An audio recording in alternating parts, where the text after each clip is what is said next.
Direct News TV. March 15, 2024. A Haitian woman escaped gunshots and terror in Port-au-Prince only to lose contact with her husband. A woman who has been shuttling her family to hide from violent gangs throughout Port-au-Prince, Haiti, said that she and her children are safe for now but that she has lost contact with her husband. Marlene Calix, 35, has lived for the past 5 years in La Plaine, a neighborhood in Haiti's capital, a family-friendly place known for its flatland surrounded by mountains, which is chock full of restaurants. But in August, armed groups invaded her neighborhood, forcing her and her family to flee for Carrefour, another neighborhood in Port-au-Prince. After a while, things got heated in Carrefour, and the gang took over the area, she said in an interview. That's when we left and returned to La Plaine. To paint a picture for you, gangs take over neighborhood after neighborhood. A month later, Calix's family heard things had settled down in La Plaine, so they returned to their house. The rumors, however, were false. Oh, my lord, when we returned to La Plaine, everything was awful and devastating, the neighborhood was destroyed. It's God who saved us, she said. Calix described the fear and uncertainty that gripped her family upon their return. People locked their doors and didn't go outside because of danger, she said. Everything was dangerous. Sometimes, we would hide inside our house, looking out the window to see if someone was going to the market, and then we would ask them to get this for us, she said. Neighbors who know each other helped each other out. We all lived in distress, in fear. On a Wednesday in October, tragedy struck. Calix recalled the day her neighborhood was invaded while she and her family were attending church. They didn't get to our house yet, she said. So I ran inside and grabbed a small bag that had important documents.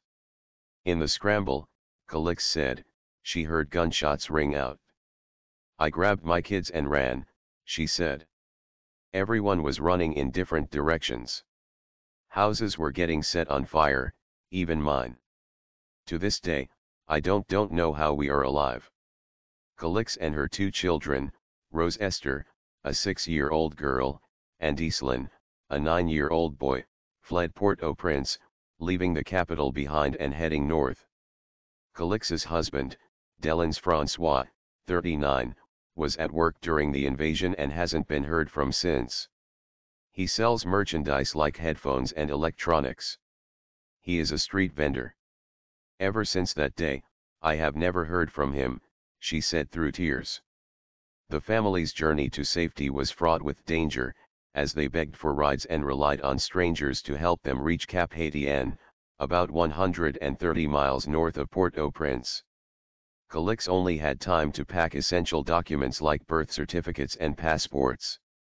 She expressed sadness at losing family pictures, her kids' report cards and other beautiful memories. With no money, we begged people. People know and see the situation. We asked for rides and carpooled until we got to where we were going, she said. People gave them crackers to eat on the road. Calix said that along the way, in Port-au-Prince's Morne Cabride, armed men stopped their car and robbed them at gunpoint. They entered the car and took everything that was in it, she said. The family didn't resist, knowing the danger of defiance in that unforgiving place. The children were visibly affected, crying and shaking throughout the chaos. My daughter, every day she physically has her hands in her mouth, crying, she said.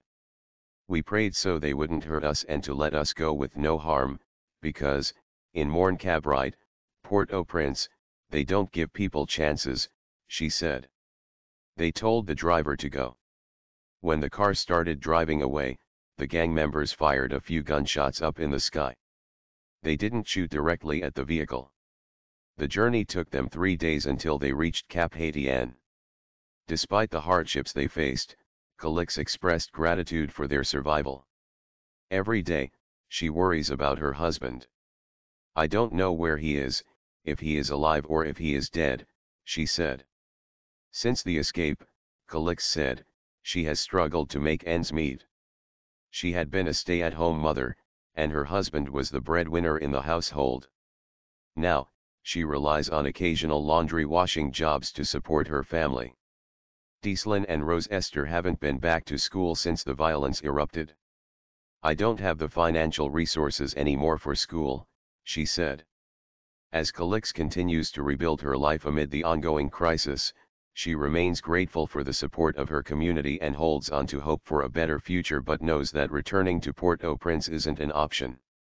If we didn't die, she said, it's because God wanted us to survive. My name is Kingsley. Please like, share, subscribe and hit that notification bell so you can be the first to be notified whenever we post. You won't regret it.